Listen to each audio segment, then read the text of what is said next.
All right, after that last coat, I gave it about 10 minutes just to show you guys that it works. What's going on, YouTube? So today, I want to show you guys this clear coat trick that I learned when I first started painting in a, basically in a garage, in less than ideal conditions. Now, I don't know where you guys are from, but I'm from New York, and it's been absolutely freezing here. And I don't know how your shop works, if you work at a shop or if you're painting in your own garage, but where I work, they keep the cars outside, basically until they're ready to start getting prepped and come in the booth.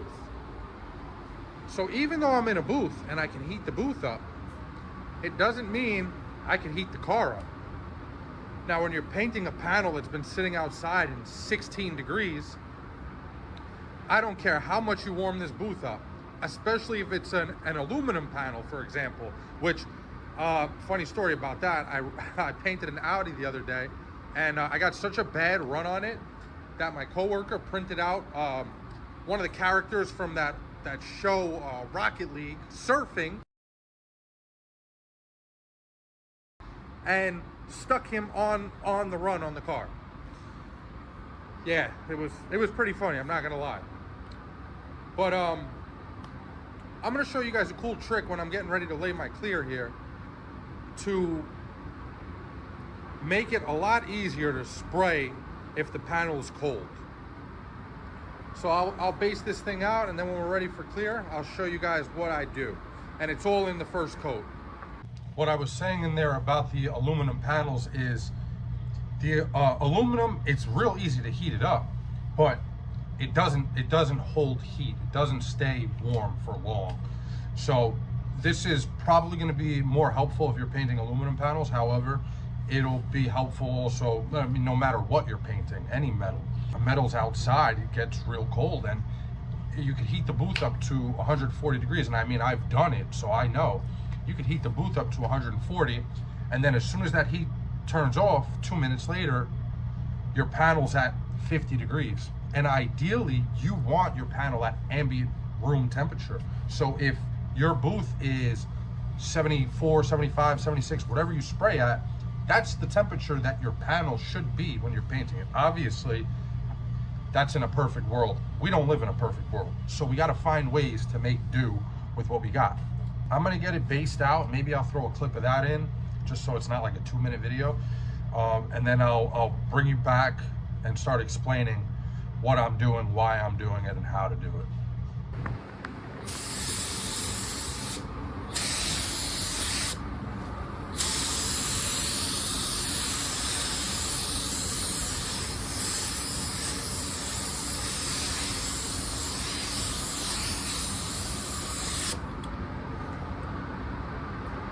See, I'm just trying to keep that color away from the door and away from the hood. Although with black, it really doesn't matter most of the time.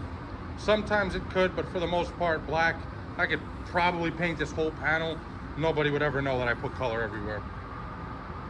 Probably only need one more coat, and then I'll clear it. And on that first coat, I'm gonna show you guys the trick. We're all based out, got our clear in the gun. What you wanna do is basically apply your first coat of clear the same way you would apply your last coat of base coat when you're doing a drop coat. So low pressure, hold the gun far back, and move nice and slow. Let me throw my mask on, and then I'll show you guys how it's done.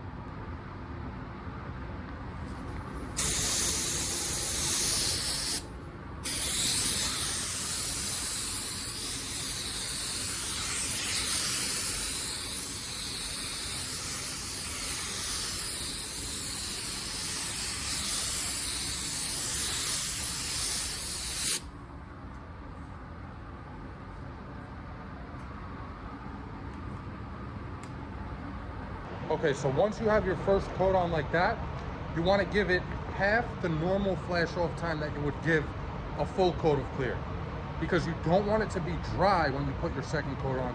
You want it to be tacky, still a little wet, just like any other coat of clear. So we'll give that, usually I give my coats 7 minutes.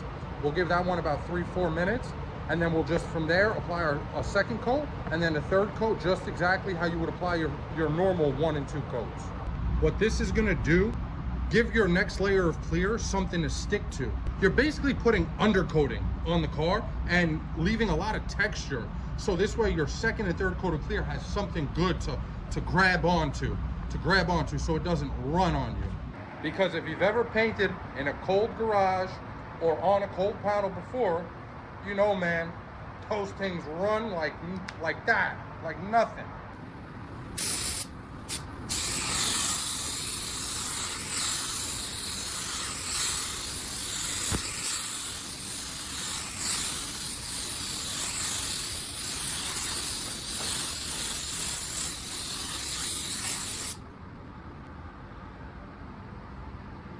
Okay, that's our second coat. And we're gonna apply our third coat the same way how we normally would. I should have mentioned this at the start of the video. This truck came from outside for God only knows how long it's been out there waiting, straight into the booth, took like 15 minutes to prep.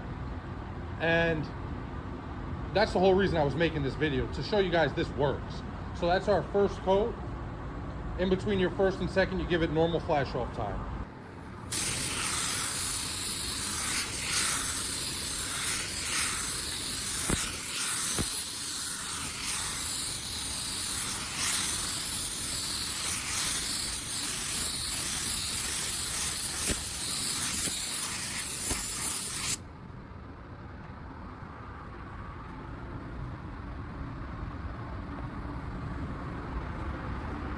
I guess technically that was our second coat or third coat, depending on how you look at it, if you count the first one as a coat or not. But here's how it came out. All right, after that last coat, I gave it about 10 minutes just to show you guys that it works. You can see how beautiful this thing came out. You'd never know that your fingers will probably fall off if you touch this thing right now. That's how cold it is. But if you know how to spray it the right way, you can make it work. All right, I know this is a short one, but I appreciate you guys watching. Hopefully I helped someone. If you got any value out of it, any entertainment, maybe leave a like, comment, and subscribe. I got some really cool video ideas coming up.